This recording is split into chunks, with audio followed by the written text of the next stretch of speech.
नमस्ते फ्रेंड्स, मेरा नाम डॉक्टर कीर्ति अनुराग है। मैं एक साइकेट्रिस्ट हूँ और एक सेक्सुअल डिसऑर्डर स्पेशलिस्ट हूँ।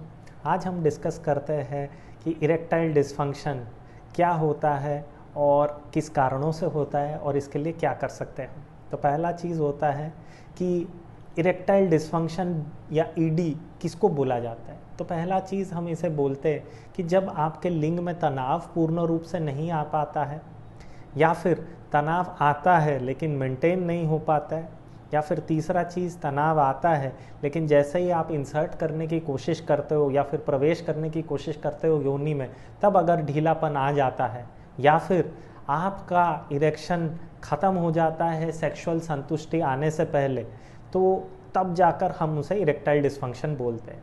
और ये एटलीस्ट 6 महीने भर चलना चाहिए। ऐसा नहीं है कि 1-2 दिन में हो जाता है और हम इसे ईडी बोलते हैं। और साथ ही साथ 6 महीने में आप अगर 100 बार सेक्स करते हो तो उसमें से 75% समय में आपका इरेक्शन में ऐसी कठिनाई का सामना आपको करना पड़ता है, तभी जाकर हम उसे ईडी या इरेक्टाइल डिसफंक्शन बोलते हैं। अब हम समझते हैं सर कि ईडी के कॉजेस क्या हैं। तो पहला चीज़ है, कारण में आता है शारीरिक कारण, मानसिक कारण, जो कि फिजिकल या फिर साइकोलॉजिकल रीजंस में आता है।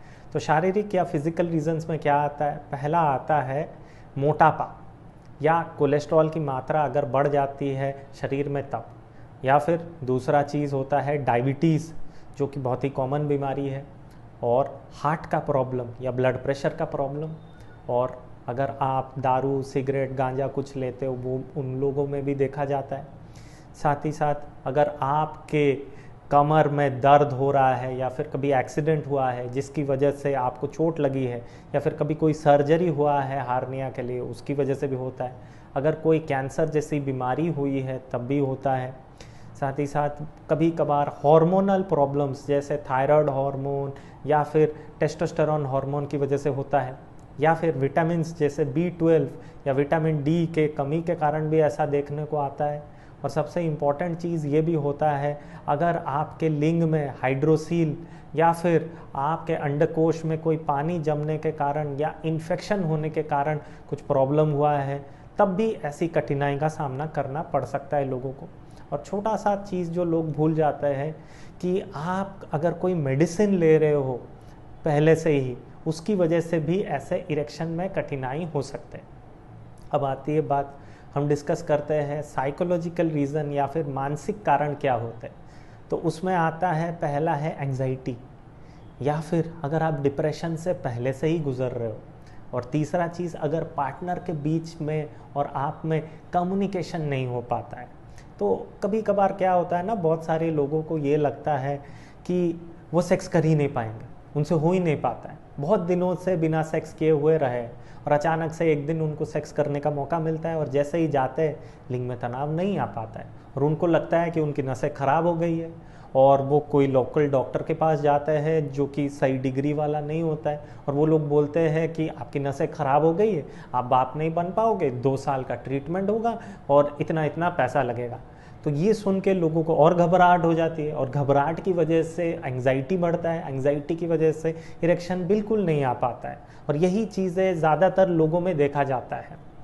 तो ये सब चीज़ों को कैसे संभाला जाए, कैसे किया जाए? तो पहला हम शुरू करना चाहते हैं कि इरेक्शन सिर्फ ना आना इरेक्टाइल डिसफंक्शन नहीं है। बहुत सारी चीज़ों को देख के इसे ईडी या इरेक्शन का प्रॉब्लम बनाया जाता है। तब पहला चीज़ है, जब भी आपको इरेक्शन का कोई भी छोटा सा भी प्रॉब्लम आता है, एक स्पेशलिस्ट के पास जाइए जिनके पास एक डिग्री हो, लोकल में भी हो लेकिन डिग्री वाले डॉक्टर हो, जो कि आपको सही तरीके से इवैल्यूएट करें। तो पहला चीज़ हमें समझना है कि इसको ट्रीटमेंट कैसे करना है। तो ट्रीटमेंट में पहला चीज़ हम ये बोलते हैं कि हमें समझना है कि किस वजह से होता है।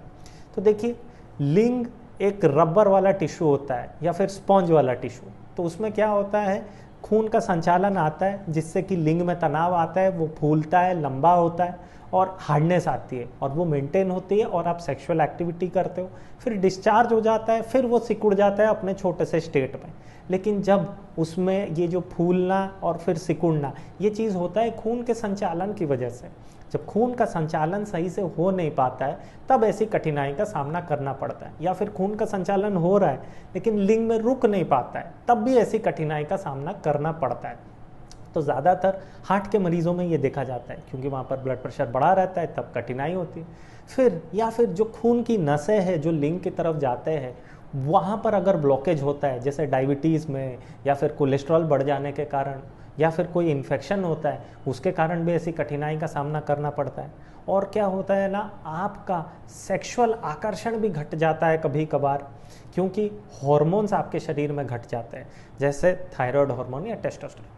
तो इरेक्शन को ट्रीट करने से पहले इरेक्शन का कारण समझना पड़ता है। तो अगर हार्मोनल कारणों की वजह से हो रहा है, हार्मोन को सप्लीमेंट कर देने से चीज़ें ठीक हो जाती है। अगर डायबिटीज़ की वजह से होता है उसको ठीक कर देने से हो जाता है। अगर ब्लड प्रेशर की वजह से होता है उसको कंट्रोल करने से हो जाता है। अगर दारू, सिगरेट, तंबाकू आप लेते हो उसकी वजह से हो रहा है तो उसको कंट्रोल करने से हो जाता है। अगर कोई सर्जरी या फिर किसी और कारण वस्तु हुआ है तो वो चीज़ को देखना है कि क्या सर्जरी सही से हुई है या नहीं, क्या कोई परमानेंट प्रॉब्लम है या टेम्पररी प्रॉब्लम है। अगर कोई इन्फेक्शन की वजह से हो रहा है तो इन्फेक्शन को शरीर से निकाल देने से चीज़ें ठीक हो जाती है। अब इसके लिए करना क्या है, तो दो तरह के ट्रीटमेंट आता है। पहला होता है डिवाइसेस या इंजेक्शन, दूसरा होता है टैबलेट। तो देखिए ज़्यादातर लोग कोई भी सर्जरी, इंजेक्शन या डिवाइस नहीं यूज़ करना चाहते हैं, और पहला गाइडलाइन ये होता है कि हम मेडिसिन के द्वारा ट्रीटमेंट करें, और 95 से 99% लोगों का उसी से ही ट्रीटमेंट हो जाता है। तो आप लोगों ने सुना होगा मैनफोर्स, विगोरा, ये सब सेक्स के टैबलेट्स मिलते हैं। तो ये टैबलेट्स के बारे में बहुत ज़्यादा टेंशन लगा रहता है लोगों को, मैंने ये टैबलेट खा दिया है और इसकी गलती के कारण